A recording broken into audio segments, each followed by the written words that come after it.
They say you only discover who you are when everything else is taken away.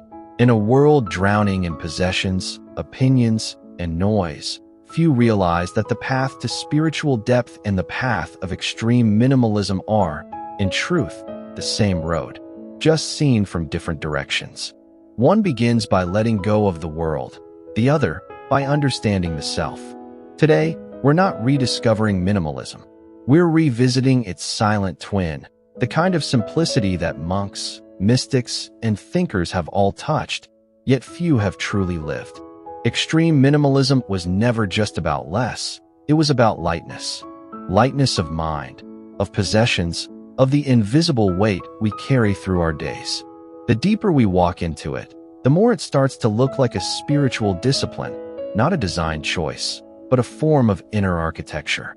In this video, we'll explore why spiritual depth and extreme minimalism walk the same path, how they both lead to freedom, and how, by embracing this way of being, you can build a legacy that endures long after you're gone, not through what you own, but through the peace you leave behind. The journey towards spiritual depth often begins where possession ends. When you peel away the excess, not just from your shelves, but from your mind, something remarkable happens. Silence begins to speak. This is the quiet realm where extreme minimalism and spirituality finally converge. They are not two pursuits, but one practice expressed in different languages. The minimalist calls it simplicity, the mystic calls it surrender. Both are searching for stillness, the kind that cannot be purchased, only uncovered. For centuries, seekers of wisdom have described the same revelation in different forms. The monk who empties his cell, the philosopher who limits his wants, the hermit who lives with nothing but a robe and a bowl. Each finds that the fewer the possessions, the fewer the distractions, and the clearer the signal of the soul. Possession, you see, is not merely physical, it is energetic. Every object you hold, every unfinished thought, every comparison you make, all of it hums quietly in the background of your consciousness, demanding to be managed. And when you release that hum, what remains is the sacred hum of life itself. Extreme minimalism is not a rebellion against the material world. It is a recalibration of what truly matters. When we strip life to its essentials, the world doesn't shrink, it expands. Space appears where once there was clutter, and in that space, awareness grows roots. It's here that spirituality deepens, not through rituals or doctrines, but through presence. You begin to see the divine not as something to reach for, but as something already woven into the stillness you've created.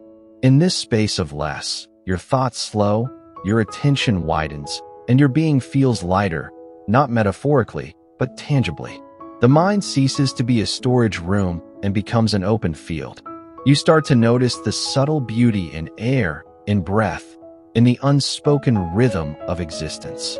This is why extreme minimalism is not about deprivation, but revelation. When you own less, life itself becomes the teacher. Every quiet corner a meditation, every empty surface an altar. And in that stillness, you discover what all seekers ultimately seek. That freedom was never about what you possessed, but what you could finally release. As the outer world grows quieter, the inner world begins to take shape. When we release the clutter around us, what we are truly doing is laying the foundation for something far greater, an architecture of inner space. Extreme minimalism is often mistaken for subtraction, yet it is, in truth, an act of construction. Every time we remove something that doesn't serve us, we are not tearing down our lives, but reinforcing their structure. What remains is not emptiness, but intention, a deliberate design of how we wish to live, think, and feel. In this new space, a curious transformation unfolds. The mind, once scattered across countless tasks and possessions, begins to assemble itself into harmony. Thoughts that once collided now flow with purpose. The soul, no longer cramped by distraction, starts to breathe. This is where spirituality deepens, not in sacred texts or distant temples, but within the architecture we build from awareness itself. When every action, every item, every word is chosen with intention, your life begins to resemble a sanctuary. Think of this as building a cathedral without walls. The pillars are your values. The air is your attention. The silence is your teacher. Extreme minimalism gives you the raw materials to construct this invisible temple, one that travels with you wherever you go. You start noticing that the peace you once chased through experiences or possessions was always hidden beneath the noise you carried. The clearing away is not punishment. It is preparation. The way an artist clears a canvas before painting, or a musician pauses before playing the first note. And once that pause becomes a way of life, something extraordinary occurs. Your perception expands. You begin to sense layers in the ordinary, the texture of time, the patience in nature, the quiet wisdom in simple things. This is spiritual depth unfolding through simplicity. The fewer distractions you entertain, the more vividly life speaks. Each breath becomes an act of worship, each quiet room a meditation hall, each small act of care a sacred ritual. This is the hidden truth of extreme minimalism. It is not about losing the world, but rebuilding it from the inside out.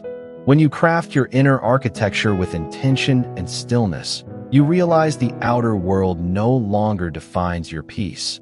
It merely reflects it. There is a strange paradox in our pursuit of becoming the best version of ourselves. The more we chase transformation, the further it seems to slip away. The world teaches us to expand, to conquer, to accumulate skills, possessions, and experiences as proof of growth.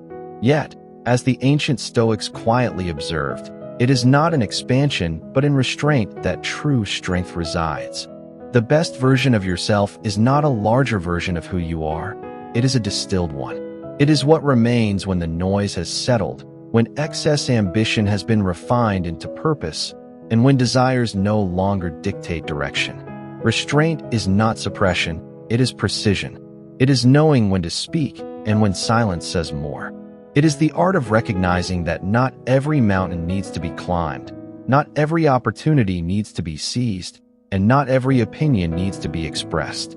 Like a sculptor who sees beauty not in the block of marble itself, but in the form hidden within it, restraint allows life to carve away what does not belong. And in this quiet chiseling, the self takes shape, graceful, measured, and whole.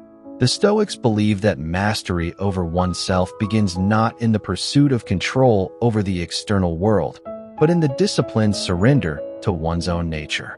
When one practices restraint, the mind ceases to be tossed around by the whims of emotion and expectation. There emerges a stillness, the same kind that dwells in ancient forests and deep oceans, a stillness that does not demand to be seen, yet commands respect through its presence. To live with restraint is to live deliberately. It is to pause before reacting, to think before speaking, and to choose before consuming.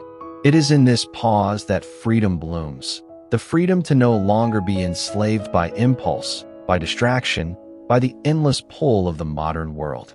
The best version of yourself is not found in doing more, but in needing less. Restraint, in its silent power, becomes the foundation upon which all true transformation rests. And once restraint takes root within us, something subtle begins to shift. The world no longer feels like a storm to survive, but a rhythm to move with. The Stoics often spoke of amor fati, the love of fate, not as resignation, but as harmony with the uncontrollable. It is the acceptance that the ocean will have its waves, the seasons will have their tempests, and life will have its trials. The best version of oneself is not the one who dominates circumstance, but the one who learns to flow through it without losing form. In this harmony lies a profound wisdom, the understanding that resistance to what is creates unnecessary suffering. When we fight against events, people, or outcomes beyond our command, we exhaust the spirit. But when we learn to align our inner world with the outer, when we meet chaos with composure, disappointment with perspective, and uncertainty with patience, we begin to move through life as the river moves through its bed, steady, unforced, and inevitable. Acceptance is not passivity. It is a conscious alignment. It is the realization that what stands before you is not an obstacle but a teacher, that the delays, the losses, the endings, all whisper something essential about who you are becoming. Harmony with the uncontrollable does not strip you of power, it refines it. It teaches you where your true influence lies, not in rearranging the winds, but in adjusting your sails. When we reach this state, life feels less like a battle and more like a dialogue.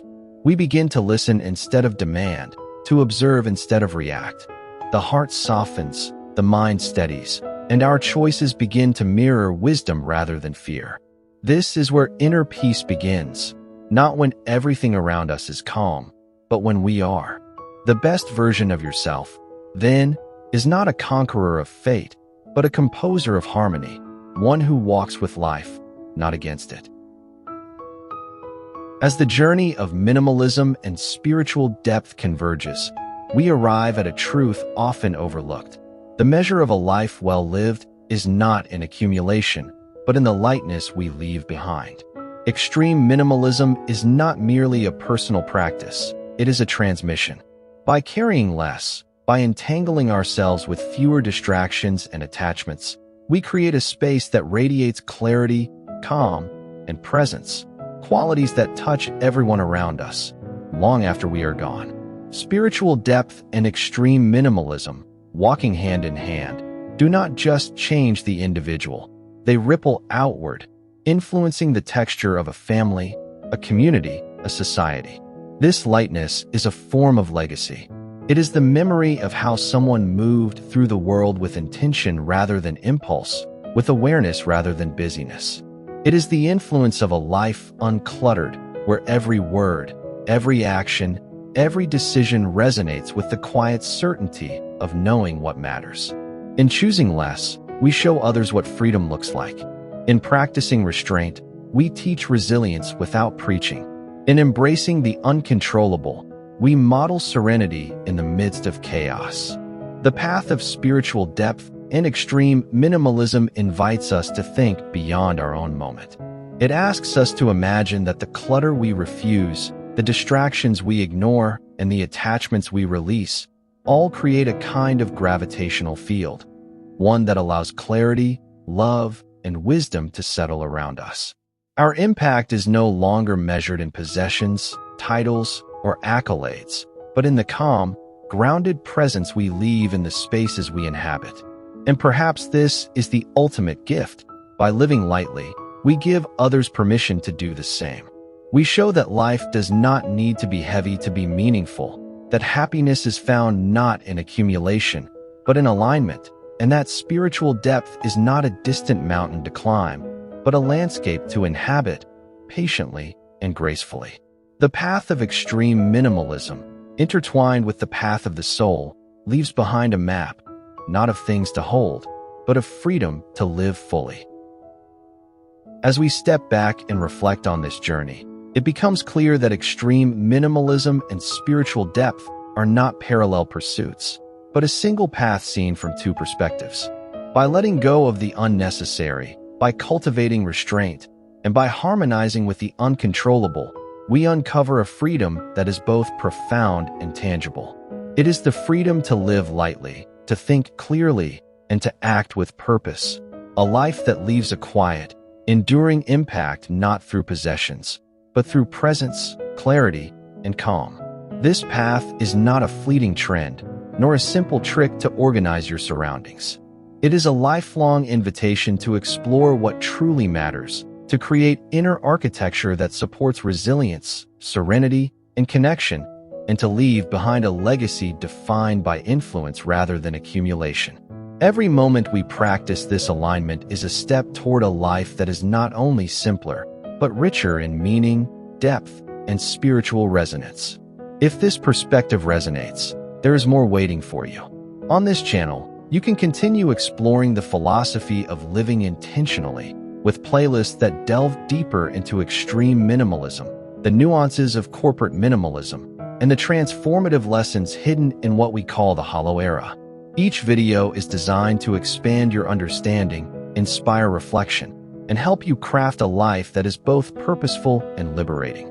Take the next step, dive into these ideas, and allow the principles of simplicity and depth to reshape not just your space, but the very way you move through the world.